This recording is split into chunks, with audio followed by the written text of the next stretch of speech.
সম্মানিত মুরব্বিয়ান এবং যুবক ভাই ও বন্ধুরা, সকলেই আমার আদাব এবং শুভেচ্ছা গ্রহণ করুন।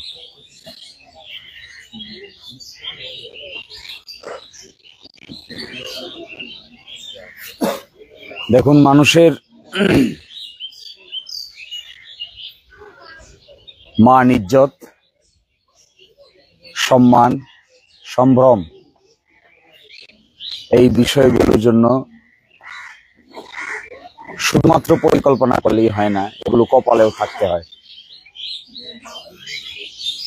শেষ পর্যন্ত আমরা ভাগ্যে বিশ্বাস করি, কপালে বিশ্বাস করি।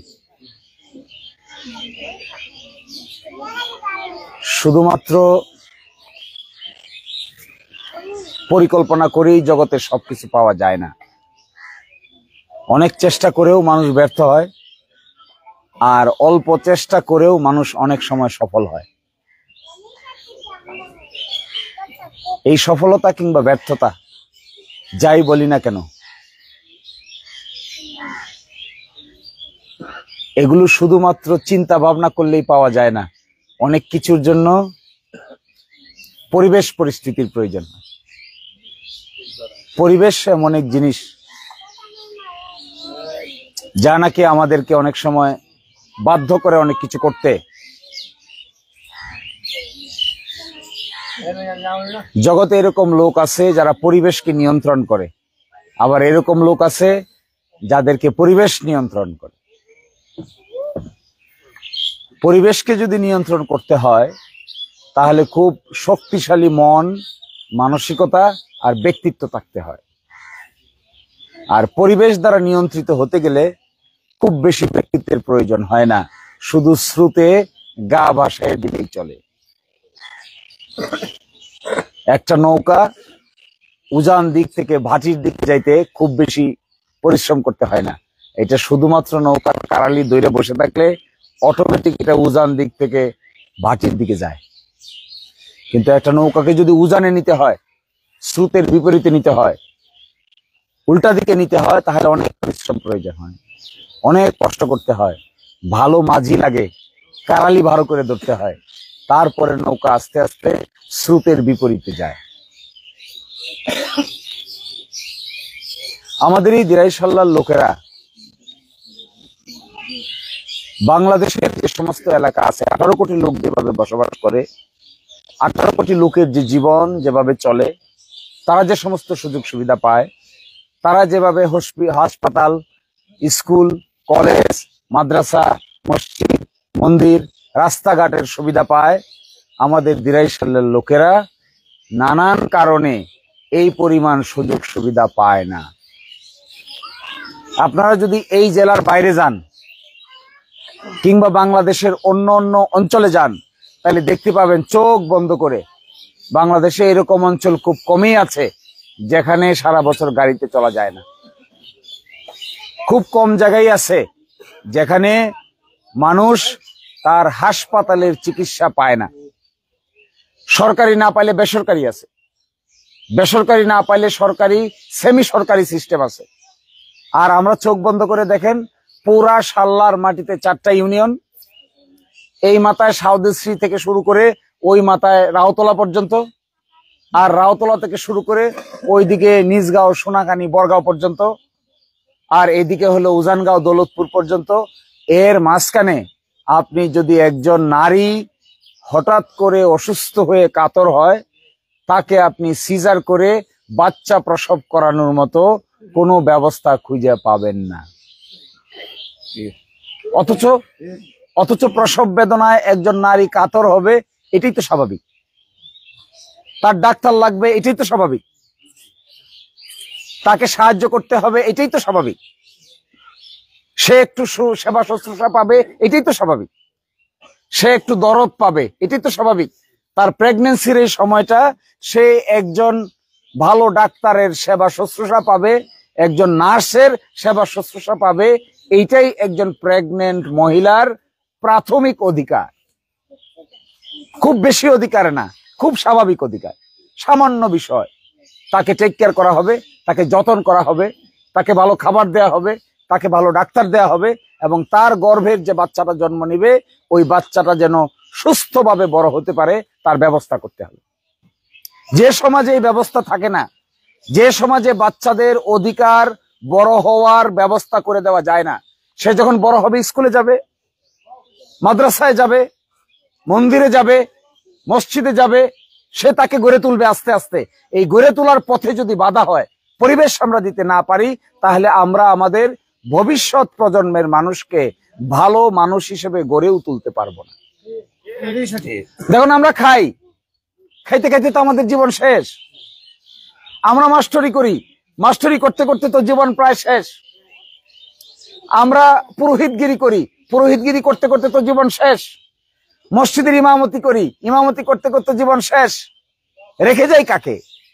রেখে যাই সন্তানকে, রেখে যাই প্রজন্মকে, রেখে যাই ভবিষ্যৎদেরকে, এদেরকে। আর এদের জন্য যদি কোনো নিরাপদ ভবিষ্যৎ রচনা করা না যায়, তাহলে জীবনের সব পরিশ্রম অনেক সময় ব্যর্থতায় পর্যবেসিত হয়ে যায়।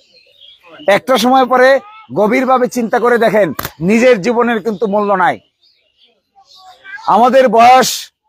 আমাদের বয়সে যখন নতুন মানুষ জন্ম নেয়, যখন ঘরে নতুন সন্তান আসে, তখন আস্তে করে দেখবেন বাবা মার সকল চিন্তা ভাবনা নিজেকে বাদ দিয়া ওই সন্তানের দিকে ধাবিত হয়। নিজে খাইলো কি খাইলো না, নিজে ঘুমাইলো কি ঘুমাইলো না, নিজে পড়লো কি পড়লো না, এতে যত না বেশি খারাপ লাগে, তার চেয়ে বেশি খারাপ লাগে ওই বাচ্চাটার একটু অসুখ হইলে, ওই বাচ্চাটা একটু বিপদে পড়লে, ওই বাচ্চাটা একটা ঝামেলার মধ্যে পড়লে নিজের চাইতেও বেশি উদ্বেগ আমরা প্রকাশ করি। এর মানে কি দাঁড়াচ্ছে? এর মানে দাঁড়াচ্ছে আমরা নতুন প্রজন্মকে বড় করতে চাই। এর মানে দাঁড়াচ্ছে আমরা আমাদের সন্তানদেরকে নিরাপদ বাসস্থান দিতে চাই। এর মানে দাঁড়াচ্ছে আমরা আমাদের সন্তানদেরকে চাকরি বাকরি, লেখাপড়া, স্বাস্থ্য, শিক্ষা ব্যবস্থা গড়ে তুলতে চাই, যেন তারা আমাদের চাইতেও ভালো মানুষ হিসেবে বড় হইতে পারে। এইটাই বাবার জীবনের সফলতা। বাবা কি চায়? বাবা চায় আমার জীবন কেটে গেল। বাবা এটা চায় আমি কৃষক, কিন্তু আমার সন্তান চাকরিজীবী হোক। মা কি চায়? যে সারাদিন গরুর গোবর হাতাইতে হাতাইতে আমার জীবন চলে গেছে, কিন্তু সে মা কিন্তু কখনো চায় না যে তার ছেলের বউ গরুর গোবর হাতাক। সে চায় একটু পড়াশোনা করুক, শহরে যাক, আয় করুক, ইনকাম করুক, বৃদ্ধ বয়সে আমার জীবনটা যেন তাদের উপর চালাইতে পারি, এই নির্ভরতা চায়। আমি আপনাদের এই গ্রামে গ্রামে ঘুরে দেখেছি, মানুষের প্রাপ্তির বেশি কিছু নাই। মানুষ চায় সিকিউরিটি, মানুষ চায় তার আত্মমর্যাদা নিয়ে বাঁচতে, মানুষ চায় তার নিজের সম্মান নিজে নিয়ে বাঁচতে, মানুষ চায় তার নিজের সম্পদ কেউ কেড়ে নিবে না, এই নিশ্চয়তা চায়। মানুষ চায় আমার ব্যবসা আমি করে খাবো, আরেকজন আমাকে ডিস্টার্ব করবে না, তাতেই মানুষ খুশি। মানুষ কিন্তু এটা চায় না যে আমি সম্পদশালী হব, এমপি মন্ত্রী সাহেবরা আমার সম্পদ বানিয়ে দিবে, আমার বাড়ি বানিয়ে দিবে, ঘর বানিয়ে দিবে। আমি দেখি নাই কোনো মানুষ এটা চায়।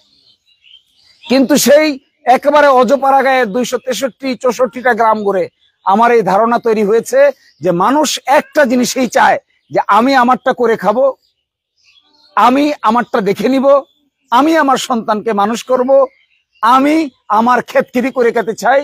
আমাকে শুধুমাত্র কেউ যেন বিরক্ত না করে, ডিস্টার্ব না করে, আমার সম্পদে কেউ হাত না দেয়, আমার ইজ্জতকে কেউ হাত না দেয়, আমার ইজ্জতকে কেউ চিনিমিনি না করে, এতটুকু পাইলেই এই গ্রাম বাংলার মানুষ খুশিতে আত্মহারা। তাহলে গ্রামে গঞ্জে কেন ঘুরে বেড়াচ্ছি? আমি যখন প্রথম গ্রামে আসি, আমার মাথায় আমি প্রথম দেখলাম মানুষের ইজ্জত হানির সম্ভাবনা দেখা দিয়েছে। আমি যখন 5ই আগস্টের পরে সামারচরে আসছি, সাল্লায় প্রথম আসছি, এসে চেয়ারম্যানদেরকে নিয়ে বসছি, প্রশাসনের সাথে কথা বলেছি, সামারচরে কথা বলেছি, কারণ আমার সামনে স্পষ্টভাবে দেখতে পাচ্ছিলাম আমি যে পরিবেশ তৈরি হয়েছে, এই পরিবেশের কারণে মানুষের ইজ্জত হানির সম্ভাবনা দেখা দিয়েছে। আমরা তো মানুষের ইজ্জত নিয়ে চিনিমিনি খেলতে পারি না, আমরা তো কোনো ব্যক্তি বিশেষকে অপমান করতে পারি না, আমরা তো কোনো মন্দিরের পুরোহিতকে বলতে পারি না তুমি পূজা করতে পারবা না, আমরা তো কোনো বাজারের ব্যবসায়ীকে বলতে পারি না তোমার ব্যবসা এখন থেকে করা যাবে না, তোমার ব্যবসা আমি করব। এটা তো আমরা বলতে পারি না। এটা তার ব্যবসা, এটা তার মালিক, কষ্ট করে সে এটা পরিশ্রম করে গড়ে তুলেছে, তিলে তিলে একটা ব্যবসা গড়ে তুলেছে, সন্তান লালন পালন করে পরিবার চালায়, আত্মীয় স্বজন চালায়, সারাদিন কষ্ট করে সুপারি বিক্রি করে একটা দোকান চালায়। এদেরকে যদি আমরা তার ব্যবসা বাণিজ্য করতে না দেই, তাহলে মানবতার জন্য সবচাইতে খারাপ দৃষ্টান্ত স্থাপিত হবে। ধর্ম বর্ণের বিভেদ না, বিভেদ মানুষের। ধর্মের পোশাকের পার্থক্য না, পার্থক্য হলো মনুষ্যত্বের। কে ধুতি পরবে আর কে লুঙ্গি পরবে এটার পার্থক্য না, পার্থক্য হলো সকলের এই ব্যবসা করে কাজ করে খাওয়ার অধিকার বাংলাদেশে স্বীকৃত। যে ধর্মেরই হোক, যে বর্ণেরই হোক, যে রাজনীতিতেই বিশ্বাস করুক, যে ধরনের মানুষই হোক না কেন, তার ব্যক্তিত্বকে যদি আমি আঘাত করি, আমি দেখেছি, আমি অবাক হয়ে দেখেছি, কোন মানুষের ব্যক্তিত্বকে আঘাত করলে কেউ আর এটা মেনে নিতে রাজি হয় না। রাতের বেলা ভয় দেখানো, পুলিশকে দিয়ে ফোন করা, একটু দেখা করে যান, দেখা করে না গেলে কেন দেখা করেন না তার জন্য আবার কৈফিয়ত। এই কৈফিয়তের পরে আবার জিজ্ঞাসা করে যে আপনি যে এতদিন ধরে এই দোকানটায় আছেন, এই দোকানটার বন্দোবস্ত নাই, এবার আপনার না আমার কাছে থাকুক। এই যে ক্ষমতার অপব্যবহার, অপপ্রয়োগ, নির্যাতন, নিপীড়ন, মানুষকে মানুষ মনে না করে কীটপতঙ্গের মতো ব্যবহার করা, মানুষের ইজ্জত শরমকে নিয়ে ব্যবসা করা, বাণিজ্য করা, মানুষকে অসম্মান করে সান্ত্বনা পাওয়া, আমি মনে করি এগুলো সবই অসুস্থ মানসিকতার লক্ষণ। আমাদের কাজ মানুষকে সুস্থ মানসিক পরিবেশ দেওয়া। বেড়ে উঠবে সে, কাজ করবে সে, পড়াশোনা করবে সে, স্কুলে যাবে সে, মাদ্রাসায় যাবে সে, পড়াশোনা করে মন্দিরে যাবে সে, মসজিদে যাবে সে, তার মানসিক গঠন গড়ে উঠবে। একটা গল্প শোনেন, একটা ছেলে যার বয়স 12 বছর 10 বছর, সে যদি তার বাবা মায়ের কাছে গল্প শোনে যে তার রাজনৈতিক কারণে তার বাবার ব্যবসাটা কেউ কেড়ে নিয়েছে, তাহলে এই যে 12 বছর বয়সের একটা শিশু সন্তান যার স্কুলের বেতন আসতো ওই ব্যবসা থেকে, হঠাৎ করে যখন সে বুঝতে পারে যে আমার বাবার ব্যবসাটা রাজনৈতিক কারণে একজনে কেড়ে নিয়েছে, তাহলে এই শিশু সন্তানের জীবনটা অনিশ্চিত হয়ে পড়ে। কারণ মাস শেষে তার স্কুলের বেতন দরকার, মাস শেষে জামা কাপড় দরকার, দিন শেষে ওই পরিবারের ভরণ পোষণ দরকার। তা যদি আমরা করতে না পারি, দিতে না পারি, অবস্থা দিতে না পারি, আমি স্পষ্টভাবে মনে করি এই দিরাইশাল্লায় যেই বসবাস করুক না কেন, যে ধর্মের লোকেই হোক না কেন, যেখানেই তার বাড়ি হোক না কেন, তারা যে রাজনৈতিক বিশ্বাসী হোক না কেন, তার ব্যাকগ্রাউন্ড যাই হোক না কেন, সে যত বড় ধনী দরিদ্র যাই হোক না কেন, প্রতিটা মানুষকে নিরাপদ বাসস্থান করে দেওয়া আমাদের সকলের দায়িত্ব। এই দায়িত্ব পালন করতে না পারলে আমাদের রাজনীতি করার কোনো অর্থ হয় না, সবই ভগাস। আমি তো মনে করি যে মানুষ রাজনীতির নামে অন্যকে নির্যাতন করে তার চাইতে দুর্ভাগা এই জমানায় আর কেউ নাই। বলেন, আপনি যদি আমাকে ভালোবাসেন, না বাসেন, পছন্দ না করেন, বসতে না দেন, খাইতে না দেন, আপনার বাড়িতে ঘুমাইতে না দেন, আপনার পরিবারের সাথে মিশতে না দেন, আমি জবরদস্তি করলে আপনার মন জীবনে পাওয়া সম্ভব? সম্ভব কখনোই না। এই যে দেখেন, বিগত 3-4 দিন থেকে আমি ঘুরছি, বাড়িতে বাড়িতে যাচ্ছি, আমি দেখলাম হিন্দু ভদ্রলোকেরা তার বাসা ছেড়ে দিচ্ছে ঘুমানোর জন্য, এক ব্যক্তি তার বেড ছেড়ে দিচ্ছে ঘুমানোর জন্য, এক ব্যক্তি তার রান্নাঘর ছেড়ে দিচ্ছে খাওয়ানোর জন্য, এক ব্যক্তি বাবুর্চি খবর দিয়ে নিয়ে এসে রান্না করে খাওয়াইতেছে আমাদেরকে। আলোচনা হচ্ছে, কথা হচ্ছে, পুরো দিনের কথা হচ্ছে, কে কার সাথে সম্পর্ক ছিল স্মৃতিচারণ হচ্ছে, খবর নিচ্ছে কে কার কে কি। এবং এই কয়েকদিন বলে গতকালকে রাতে আমি টেলিভিশনে বলেছি, একটা বাড়িতে 9 দেয়, এক বাড়িতে বসে আমেরিকাতে টকশোতে অংশগ্রহণ করেছি। আমি ওখানে বলে আমাকে প্রশ্ন করেছে যে আপনাদেরকে এলাকায় তো হিন্দু জনগোষ্ঠী বেশি, আপনাদেরকে কি তারা গ্রহণ করে? আমি ওনাকে বললাম, দেখেন, যে বাড়িতে বসে এখন আমি আপনার টেলিভিশনে অংশগ্রহণ করছি, এইটাও একটা হিন্দু ভদ্রলোকের বাড়ি, এখানে বসেই আমি আপনার টেলিভিশনে অংশগ্রহণ করছি। যদি গ্রহণ না করতো তারা কি আমাকে এখানে বসে, তাদের বাড়িতে বসে, তাদের টেবিলে বসে, তাদের বেডরুমে বসে, তাদের রান্নাঘরে বসে খাওয়ানোর পরে আমাকে টেলিভিশনে টক শোতে অংশগ্রহণ করতে দিত? নো। এগুলো আসে মন থেকে, এগুলো আসে হার্ট থেকে, এগুলো আসে ভালোবাসা শ্রদ্ধা থেকে। এগুলো জবরদস্তি করলে পাবেন না, জবরদস্তি করলে এগুলো সন্ধান পাবেন না। যদি কারো মনে রাজনীতি করার ইচ্ছা থাকে, যদি কারো মনে মানুষের কল্যাণের ইচ্ছা থাকে, তাহলে হৃদয় ওপেন করেন, হার্ট ওপেন করেন, চৌবাচ্চার মতো বড় রাস্তা বাইর করেন, যেখানে সব লোকের জায়গা হয়, যেখানে সব লোক বসতে পারে, যেখানে সব লোক খেতে পারে, যেখানে সব লোক বসে আলোচনা করতে পারে, পক্ষে বলতে পারে, বিপক্ষে বলতে পারে। এটাই হলো সুস্থ রাজনীতির একমাত্র পদক্ষেপ। আর জবরদস্তি করবেন, দিনে একটা বলবেন, রাতে আরেকটা বলবেন, আর রাতের অন্ধকারে ফোন করে দেখা করতে বলবেন, আর টাকা পয়সার ভাগাভাগি চাইবেন, তা দিয়া রাজনীতিতে দূরের কথা, রাজনীতির টিকিও কেউ খুঁজে পাবেন না। এক কথা স্পষ্ট। দেখুন, মন বড় না হলে মানুষ কেমন হয়। কয়দিন থেকে বলেছি এটা। বাথরুমে দেখবেন একটা বালতি আছে, গোসলের জন্য আমরা বাথরুমে বালতি রাখি। এই বালতিতে 20, 30, 40 লিটারের বেশি পানি ধরে না। এই বালতির নাম হলো বাথরুমের বালতি। যে বাড়ির বাথরুমের বালতিতে 30 লিটার পানি ধরে, এই বাড়ির ছাদের উপরে গাজির ট্যাঙ্কিতে 1000 লিটার পানি ধরে। আর ওই 1000 লিটার পানি থেকে মাত্র 30 লিটার পাইপ দিয়ে ঢুকে বাথরুমের সেই বালতিতে পড়ার পরে, আর যেহেতু বালতির ক্ষমতা নাই, উপসায়ে পড়ে। সিলেটে যান, সুনামগঞ্জে যান, গিয়ে দেখবেন একটা বিরাট বড় পানির ট্যাঙ্কি। এই পানির ট্যাঙ্কিতে 1 লক্ষ লিটার পানি ধরে। এবার ঢাকায় যাবেন, ঢাকায় গিয়ে দেখবেন একটা পানি সংশোধন সেন্টার বানাইছে, এইটাতে 10 কোটি লিটার পানি ধরে। বাথরুমের বালতির পানির ধরার ক্ষমতা কয় লিটার? আর বাড়ির ছাদের গাজির ট্যাঙ্কির পানিতে ধরা কয় লিটার? আর সুনামগঞ্জের পানির ট্যাঙ্কির কয় লিটার? 1 লাখ লিটার। আর ঢাকার পানি সংশোধন সেন্টারের পানি ধরার ক্ষমতা 10 কোটি লিটার। যদি মনে করেন বাথরুমের বালতির মতো রাজনীতি করবেন, করতে পারেন, কিন্তু ডেজিগনেশন হবে বাথরুমের বালতির রাজনীতিবিদ। আর যদি মনে করেন 10 কোটি লিটারের রাজনীতি করবেন, তাহলে আপনার নাম হবে বড় মাপের উদার মনের রাজনীতিবিদ।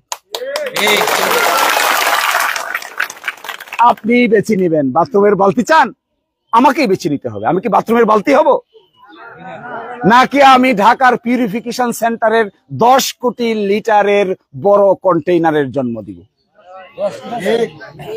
তাই যদি হয় তাহলে ধর্ম কেন? তা যদি হয় তাহলে তো ধর্মের পার্থক্য করা যাবে না।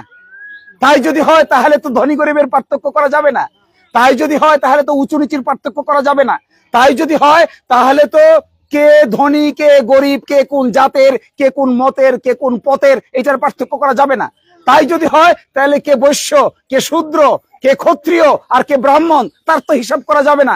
কে ধনী কে গণী হিসাব করা যাবে না। কে ভাটি অঞ্চলের মানুষ কে পূর্বাঞ্চলের মানুষ, তারও হিসাব করা যাবে না।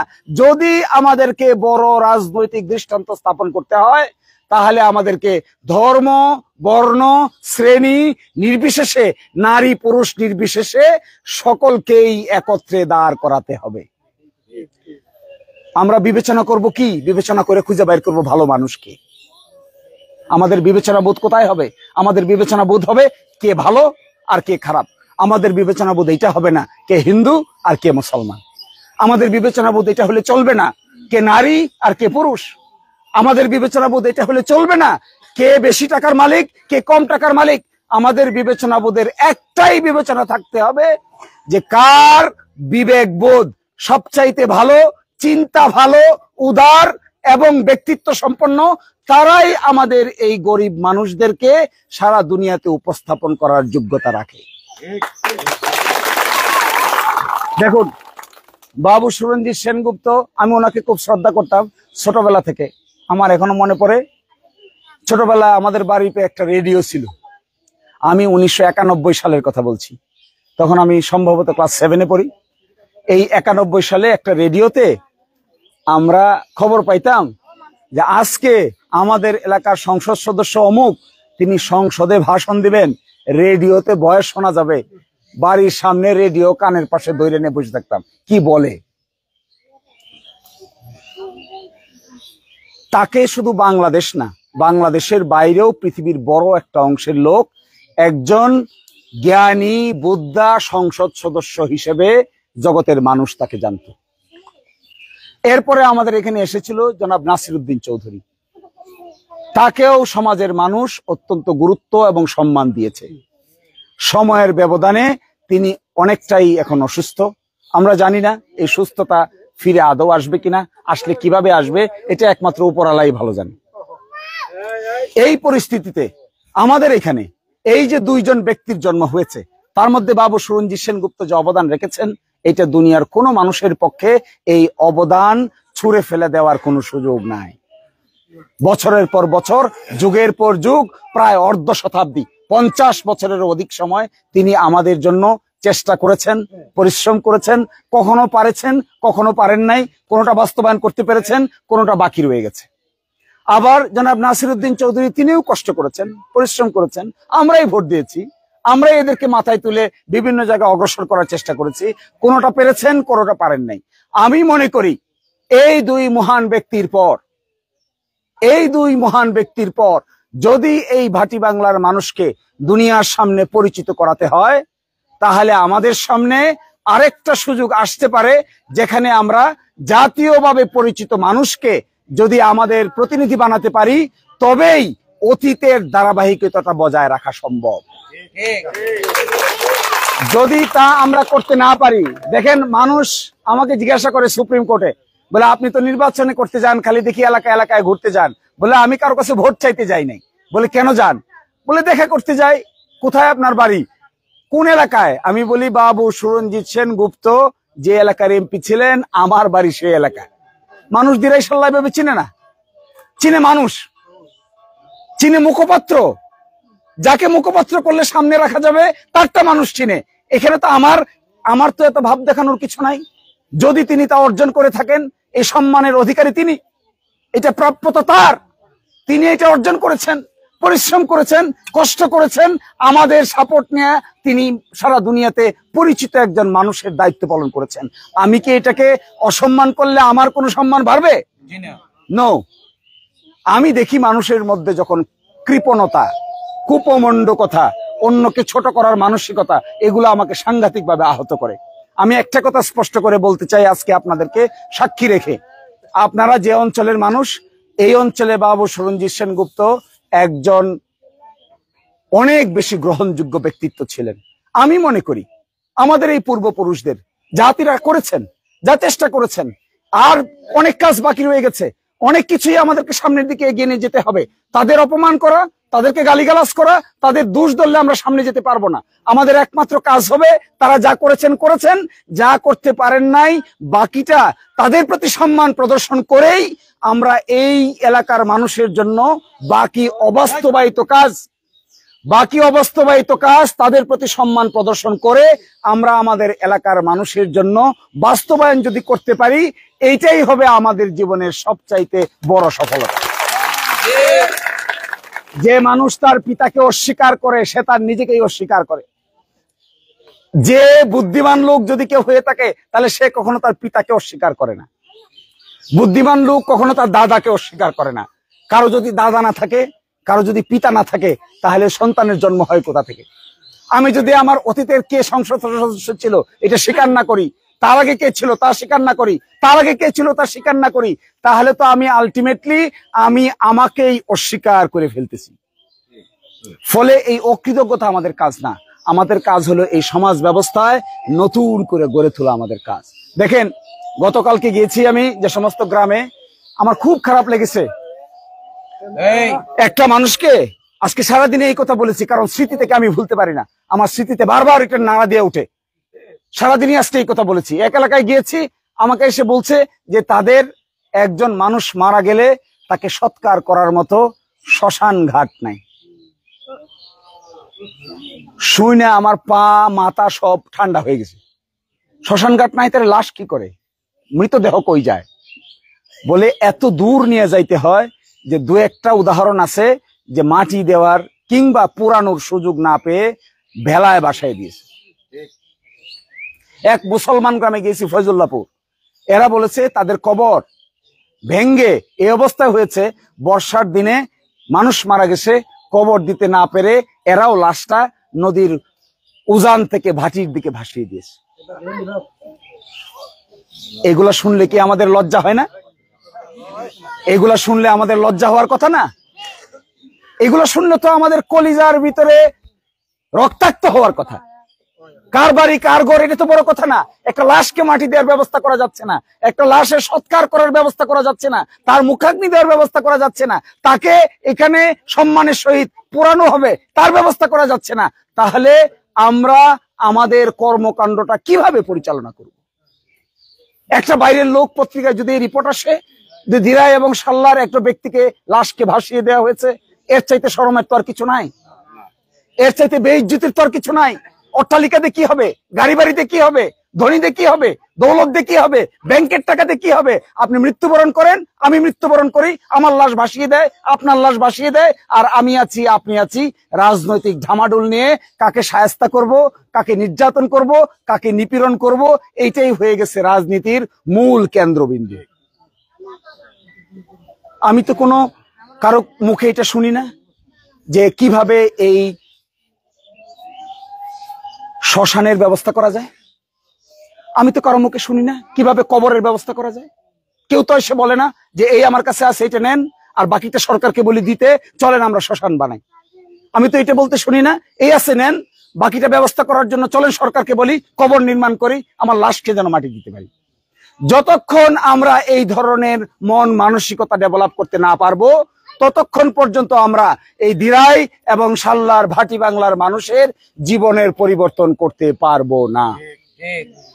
এই মনটা দরকার, এই উদারতা দরকার। সন্ধ্যা হয়ে গেছে, আমি শেষ করে দিচ্ছি এই কথা বলে। আমি বলেছিলাম যে পানির ট্যাঙ্কি হলে কাজ হবে না, আমি এটাও বলেছিলাম বাথরুমের বালতি হলে কাজ হবে না। আমি এটা বলেছি, আমরা চলেন একবার চেষ্টা করে দেখি আমরা ঢাকা শহরের 10 কোটি লিটারের পানির ট্যাঙ্কি বানাইতে পারি কিনা। যদি 10 কোটি লিটারের পানির ট্যাঙ্কি বানানো যায়, এই পানির ট্যাঙ্কিতে ধর্ম বর্ণ নির্বিশেষে সকলেই জায়গা পাবে।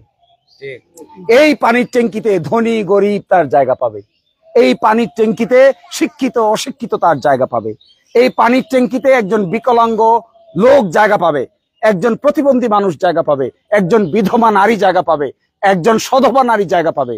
এই পানির ট্যাঙ্কির মধ্যে একজন জেলে জায়গা পাবে, একজন ব্রাহ্মণ জায়গা পাবে, একজন ক্ষত্রিয় জায়গা পাবে, একজন মুসলমান জায়গা পাবে, এবং মুসলমানদের মধ্যেও যে সমস্ত ভাগ আছে সকলেই জায়গা পাবে। এই যদি হয় আমাদের কথা, তাহলে আমি গতকালকে এই কথা বলেছিলাম, এইটার নাম কি হবে? এত লোক জায়গা পায়, এত লোক একসাথে দাঁড়াবে, এত লোক একসাথে হবে, এটার নাম কি হবে? এটাকে কি বলবো আমরা? আমি গতকালকে বলেছি যে আমরা এটাকে কোনো দল বলতে চাই না, আমি বলতে চাই ভাটির বাংলার মানুষ দিরাই সাল্লার যেখানেই থাকবে সবাই মিলে একসাথে যদি হতে পারি, আমার ধারণা নির্বাচন যদি হয় ফেব্রুয়ারি মাসে, আর এই ধরনের ঐক্যের পরিবেশ বিল্ড আপ করা যায়, ঐক্যের মধ্যে আমরা দাঁড়াইতে পারি, পরস্পরের মনোমালিন্য ভুলে যেতে পারি, একসাথে দাঁড়ায় কাছে আসতে পারি, এবং আমরা একে অন্যকে সম্মান জানাইতে পারি, শ্রদ্ধা জানাইতে পারি, ভালোবাসতে পারি, আমার মনে হয় এই দিরাই সাল্লার মাটিতে ভোটের আগেই একটা বড় ধরনের গণজোয়ারের মাধ্যমে বিপ্লব করে দেওয়া সম্ভব। এই জায়গায় আমি যে আপনাদের কাছে আসি, আমি আসি এই নেশায়। আমি কিন্তু আপনাদের কাছে ভোটের নেশায় আসি না, আমি আসি মানুষকে এক করার নেশায়, আমি আসি মানুষের অন্যায় অত্যাচার থেকে মুক্তির নেশায়, আমি এখানে আসি আপনাদের ভালো লাগা ভালোবাসার জায়গাটাকে উচ্চকিত করার নেশায়, আমি আসি আপনার সন্তান আমার সন্তান ভালো পরিবেশে মানুষ হবে এই জন্য একটা পরিবেশ তৈরি করার নেশায়, আমি আসি এখানে মৃত ব্যক্তির সৎকারের নেশায়, আমি আসি যার সৎকার করতে হবে তার সৎকার যেন হয়, যাকে মাটি দিতে হবে তার মাটি যেন হয়, যে দুর্গাপূজা করবে সে যেন দুর্গাপূজা করতে পারে, যে রোজা রাখবে সে রোজা রাখতে পারে, যে পূজা করবে সে তার পূজা করবে, পূজায় তার ডিস্টার্ব কে করবে, যে রোজা রাখবে তার রোজা রাখবে, সে তার রোজায় কে ডিস্টার্ব করবে, যে ঈদ করবে সে ঈদ করবে, তার ঈদে কে ডিস্টার্ব করবে। যদি আমরা এরকম একটা নিরাপদ স্থান বানাইতে না পারি, তাহলে আমি বহু হিসাব করে দেখেছি আমার এই সময়টুকু ত্যাগ কিংবা স্যাক্রিফাইস করার আর কোনো কারণ থাকতে পারে না, যদি না আমি মানুষকে একসাথে করতে না পারি। এত কিছু বাদ দিয়ে, অট্টালিকা বাদ দিয়ে, গাড়ি বাড়ি নারী হাড়ি, Sweden Australia Canada Finland Switzerland সবই বাদ দিলাম, সবই ছেড়ে দিলাম, বিনিময়ে মানুষকে একও করতে পারলাম না, তাই করবো কি? বিনিময়ে মানুষকে একসাথে দাঁড় করাতে পারলাম না, তাহলে কি পারবো? বিনিময়ে মানুষকে সাম্যের কথা বলতে পারলাম না, ন্যায়ের কথা বলতে পারলাম না, অধিকারের কথা বলতে পারলাম না, ধর্মের বিভেদ ভুলে যাওয়ার কথা বলতে পারলাম না, এক বাক্যে দাঁড় করাতে পারলাম না, তাহলে যে ছেড়ে দিলাম সব, চালে পিছে ফেলে আসলাম। এখন কোর্ট বন্ধ, এখন তো আমার এই বাহারা গ্রামে থাকার কথা না, আমার খল্লি গ্রামে থাকার কথা না, আমার রৌয়া গ্রামে থাকার কথা না, আমার সাতপাড়ায় থাকার কথা না, ফয়জুল্লাহ পরে সাউথেস্ট্রিতে থাকার কথা না। এই সময়টা থাকার কথা ছিল আইদার আমেরিকায়, অথবা ইংল্যান্ডে, অথবা সুইডেনে, অথবা ফিনল্যান্ডে, অথবা নরওয়েতে, কিন্তু তা ছেড়ে তো আসলাম, তা তো পিছিয়ে ফেলে দিয়ে আসলাম। কাদের নেশায়? কি নেশায়? টাকা না, বাড়ি না, গাড়ি না, সম্মান, কিচ্ছু না। শুধু একটা জিনিস যদি করে যাওয়া যায়, এটাই আমার শেষ কথা, একটা জিনিস যদি করে যাওয়া যায়, আমি যদি দেখতে পাই আপনারা এক হয়ে গেছেন, আমি যদি দেখতে পাই এখানে হিন্দু মুসলমানের বিভেদ কমে গেছে, আমি যদি দেখতে পাই রাজনৈতিক কারণে কোনো ব্যক্তি নিপীড়িত হবে না, আমি যদি দেখতে পাই কারো সম্পদ কেউ কেড়ে নিবে না, আমি যদি দেখতে পাই শুধুমাত্র ধর্মের কারণে কাউকে বঞ্চিত করা হবে না, আমি যদি দেখতে পাই কোনো ব্যক্তিকে তার চাকরি যা তার পাওয়ার কথা তাই সে পাবে, আমি যদি দেখতে পাই ধর্মের কারণে কোনো মানুষকে চাকরি থেকে বঞ্চিত করা হবে না, আমার এই অট্টালিকা ছেড়ে আসার সকল কাহিনী এই রকম পরিবেশ তৈরি হলে সবকিছুই সার্থকতায় পরিণত হবে। আর তা যদি না পারি, তাহলে সাংঘাতিক মনোবেদনা এবং দুঃখ থেকে যাবে। তখন ওই কথা দাঁড়াবে যে আমার আমও গেল, আমার সালাও গেল। বাকিটা আপনারা ঠিক করবেন। আমাকে ভোট দেওয়া জরুরি না, যোগ্য লোক খুঁজে বাইর করেন। আমাকে ভোট দেওয়াটার প্রয়োজন নাই, ভালো লোক খুঁজে বাইর করেন, যেটা হলে পরে এই একতার পরিবেশ তৈরি হবে। সবাই ভালো থাকুন, সবাইকে অনেক শুভেচ্ছা।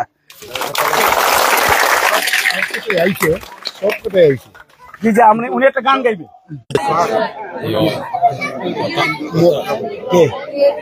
আচ্ছা, উনি গানটা গাইলে পরে করবেন।